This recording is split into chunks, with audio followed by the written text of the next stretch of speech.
ভুলভ্রান্তভাবে যারা বিভিন্ন রকমের ছড়াচ্ছেন কথাবার্তা, এটা কিন্তু শাস্ত্র অনুযায়ী বিরুদ্ধ কাজ। এতে শাস্ত্র না জেনে শাস্ত্রের বচন দেওয়াটাও খুবই শাস্ত্র বিরুদ্ধ কাজ। জ্যোতিষ হতে গেলে যেরকমই পঞ্জিকা দেখতে জানতে হয় ভালোভাবে, শুধুমাত্র গ্রহ নক্ষত্র লগ্ন চার্ট রাশি নির্ণয় এগুলোই জ্যোতিষ হওয়া যায় না। জ্যোতিষ হতে গেলে পঞ্চাঙ্গ দর্শন এবং পঞ্জিকা নিরীক্ষণের বিষয়ে জ্ঞান থাকতে হবে।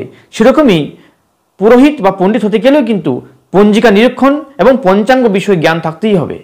সঙ্গে থাকতে হবে সংস্কৃত বিষয়ে, সংস্কৃত ভাষা সম্বন্ধে জ্ঞান এবং সংস্কৃত পড়তে জানতে হবে, সংস্কৃতের অর্থ জানতে হবে। তবেই প্রকৃতভাবে জ্যোতিষ হওয়া যায় এবং প্রকৃতভাবে পুরোহিত বা পণ্ডিত হওয়া যায়। অনেকেই দেখবেন ফেসবুকে ইউটিউবে ছড়াছড়ি বিভিন্নভাবে ভিডিও, বিরক্তিকর ভিডিও, অর্থাৎ ভুলভাবে ইনফরমেশন দেওয়া হচ্ছে, ভুল তথ্য পরিবেশন করা হচ্ছে। অর্থাৎ অম্বুবাচী নিয়ে, এই যে আগামীকাল অম্বুবাচী রয়েছে, অম্বুবাচীর ক্ষেত্রে বিশেষভাবে ভুল পরামর্শ দেওয়া হচ্ছে, ভুল প্রতিবেদন দেওয়া হচ্ছে। অনেকেই যা ইচ্ছে বলে চলেছেন, শাস্ত্রের থেকে কোনো কিছু না জেনেই বলে দিচ্ছেন।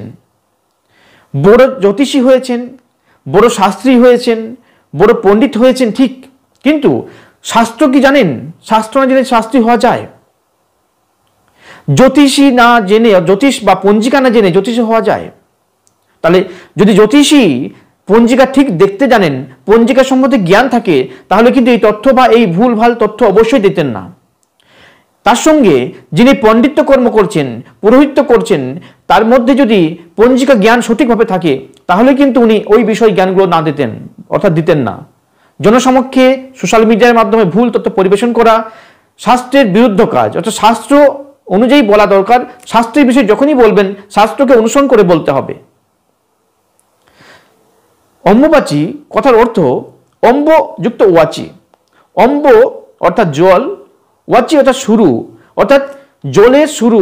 বা আমাদের ভাবতে হবে সায়েন্টিফিকভাবে, জিওগ্রাফিতে, ভূগোলে, যে আমাদের মৌসুমী বায়ু যখনই প্রবেশ করে ভারতের বর্ষে কোন সময়টা, ঠিক জুন মাসে মাঝামাঝি সময় বা জুলাই প্রথম দিকটা, 20-25 এই দিকে হয়ে যায়। কিন্তু শাস্ত্রে যে বলা হচ্ছে যে আষাঢ়ের এই সময়ে অম্বুবাচী হয়ে থাকে, অর্থাৎ পৃথিবী গর্ভ বা ধরণী ঋতুমতী হয়ে থাকেন। অর্থাৎ পৃথিবী পৃষ্ঠে জলকণা পাতের জন্য ভূপৃষ্ঠ বিভিন্ন রকমের ফসল, বিভিন্ন রকমের চারা, বিভিন্ন রকমের উদ্ভিদ নতুনভাবে উদ্ভাবন বা প্রস্তুত বা তৈরি করা বা জন্ম দেওয়া বা পৃথিবীতে তাদের আবির্ভাব ঘটানোর জন্য উপযুক্ত সময় এই সময়টা। তাই বলা হয় ধরণী রজস্বলা হয়েছেন বা বসুধা ঋতুমতী হয়েছেন। এক্ষেত্রে কিন্তু সমস্ত দেবদেবীর কথা কোথাও আসছে না। এক্ষেত্রে একমাত্র আসছে কামরূপ কামাখ্যা, অর্থাৎ আসামে নীল পর্বতে অধিষ্ঠিত দেবী কামাখ্যা মা। সতীপীঠ 51 পীঠের মধ্যে কামাখ্যা হচ্ছেন কামরূপ কামাখ্যা, যেখানে অর্থাৎ দেবী সতীর যোনি নিপাতিত হয়েছিল, তাই এই পীঠ কামরূপ কামাখ্যা নামে পরিচিত এবং সেখানে একমাত্র পূজা হয়ে থাকে এই বিষয় নিয়ে। তো অম্বুবাচীর ক্ষেত্রে কামরূপ কামাখ্যাতে যে পুজো হয়ে থাকে, একমাত্র সেখানেই কিন্তু পুজো বন্ধ থাকে বলতে ভক্তদের আগমন, ভক্তদের দর্শন, ভক্তরা যেখানে মায়ের দর্শন করবেন সেই জায়গাটা বন্ধ থাকে। কখনোই কিন্তু মায়ের গর্ভগৃহে পূজা বন্ধ থাকে না।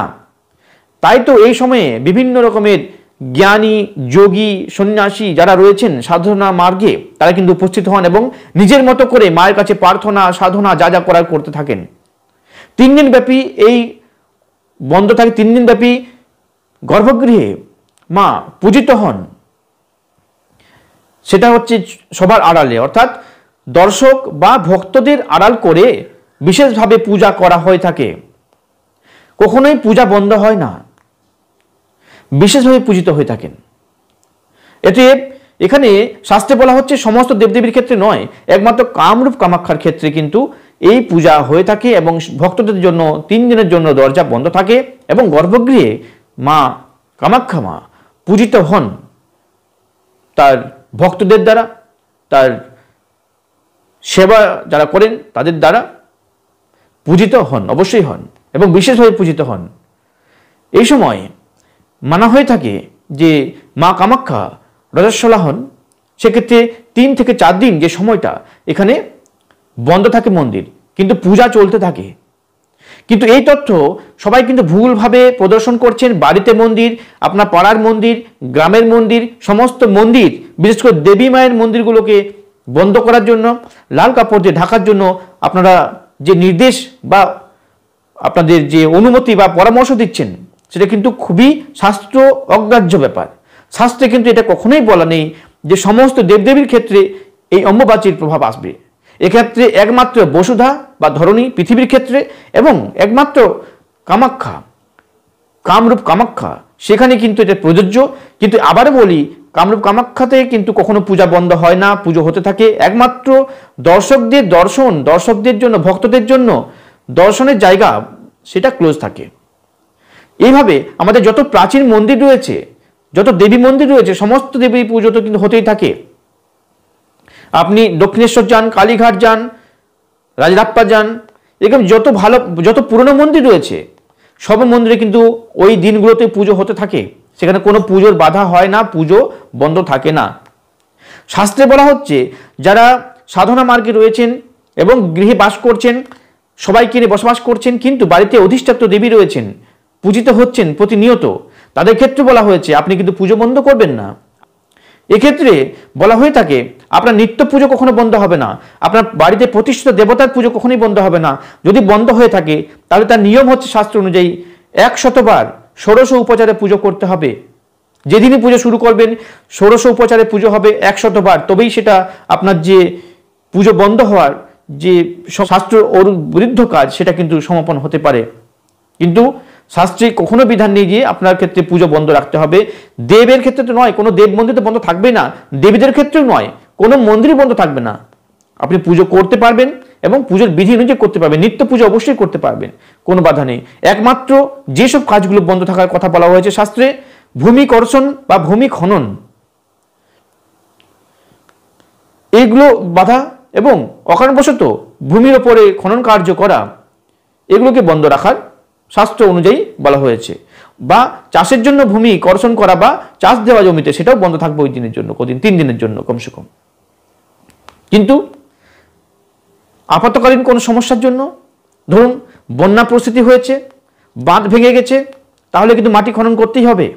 সেক্ষেত্রে মাটি খনন করে বাঁধ আপনি মেরামত করতে পারেন, শাস্ত্রীয় বিধান শেখানো রয়েছে। এতে আপাতকালীন সমস্যার থেকে উদ্ধারের জন্য সেখানেও কিন্তু আপনি মাটি খনন অর্থাৎ ভূমি খনন করতে পারবেন। অথবা মৃত ব্যক্তির সৎকার্যের জন্য খনন করা যেতে পারে মাটি, সেখানেও আপনি করতে পারেন। অথবা বলির জন্য যূপকাষ্ঠ, বলির জন্য যূপকাষ্ঠ পোঁতার জন্য আপনি মাটিতে গর্ত করে সেটা মাটি খনন করতে পারেন, সেটাও শাস্ত্রে অনুমতি দিয়ে থাকে। হোমযজ্ঞ করবেন, তার জন্য আপনি যে হোম কুণ্ড বানাবেন, ভূমি কর্ষণ করে অর্থাৎ ভূমি গর্ত করে আপনি বানাতে পারেন, বা অন্যান্য উপায় করে মাটি লেপন করে বানাতে পারেন। কিন্তু অনেক সময় ভূমি গর্ত করে অনেকে বানান, সেটাও কোনো বাধা নেই। আর পুজো হবে, বলি হবে, হোম হবে, এটা কোনো বাধা নেই, এই কদিনের কোনো বাধা নেই। একমাত্র বাধা থাকবে শুভ কাজাদির মধ্যে সংকল্পিত কোনো পুজো, অর্থাৎ তিথিকর্ম দিয়ে বাদ থাকবে না, অর্থাৎ শ্রাদ্ধাদি কাজকর্ম, একদিষ্ট পিণ্ডকরণ, সাংবৎসরিক কর্ম, এগুলো কখনোই বন্ধ থাকবে না। এবং বিশেষ করে এই 25 তারিখে যে পড়ে গেছে অমাবস্যা, অর্থাৎ নিশিকালীন অমাবস্যা পড়ার জন্য কিন্তু পুজো কখনোই বন্ধ থাকবে না। আপনার বাড়ি পুজো আপনি করতে পারবেন এবং যথাসম্ভব বিধি সহকারে করতে পারবেন, এটি কোনো অম্বুবাচীর জন্য বাধা নেই। একমাত্র বাধা বারবার বলছি, অম্বুবাচীর বাধাটা কোথায় আসছে? ভূমি খননের ক্ষেত্রে আসবে, ধরণীর ক্ষেত্রে, বসুধার ক্ষেত্রে যাতে কষ্ট না পান, এবং ভূমিকে বা ধরণী মাতাকে কষ্ট না দেওয়া, তার জন্য ভূমি কর্ষণ বন্ধ রাখতে হবে। এবং কামরূপ কামাখ্যাতে সেখানে কিন্তু পুজো অর্চনা চলবে, কিন্তু দর্শকদের বা ভক্তদের দর্শনের জায়গা বন্ধ। এই দুটোই কিন্তু এখানে প্রযোজ্য থাকছে অম্বুবাচীতে, অন্য কোনো বিষয় কিন্তু এখানে নেই। তাই ভুলভ্রান্তভাবে যারা বিভিন্ন রকমের ছড়াচ্ছেন কথাবার্তা, এটা কিন্তু শাস্ত্র অনুযায়ী বিরুদ্ধ কাজ। এতে শাস্ত্র না জেনে শাস্ত্রের বচন দেওয়াটাও খুবই শাস্ত্র বিরুদ্ধ কাজ।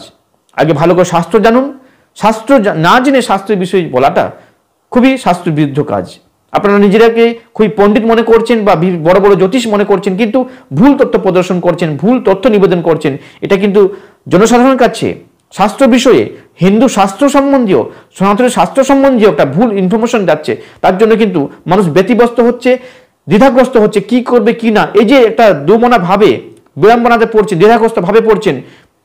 কে ভাবছেন মন্দিরে পুজো করব, কে ভাবছে পুজো করব কি না, কিন্তু উনি বলেছেন পুজো করতে, না বলেছেন উনি বলছেন পুজো করতে, তাহলে কি করব। এই যে দ্বিধাগ্রস্ততা আসছে কার কারণে? আপনাদের কারণে। অর্থাৎ আপনার শাস্ত্র না জেনে ভুল তথ্য প্রদর্শন করছেন বলে এই আসছে। ভুল তথ্য প্রদর্শন করার জন্য এই সমস্যা মানুষের মধ্যে আসছে। কি করবে কিনা ওনারা বুঝতেই পারছেন না। শাস্ত্র জেনে শাস্ত্রের বচন দেওয়া উচিত।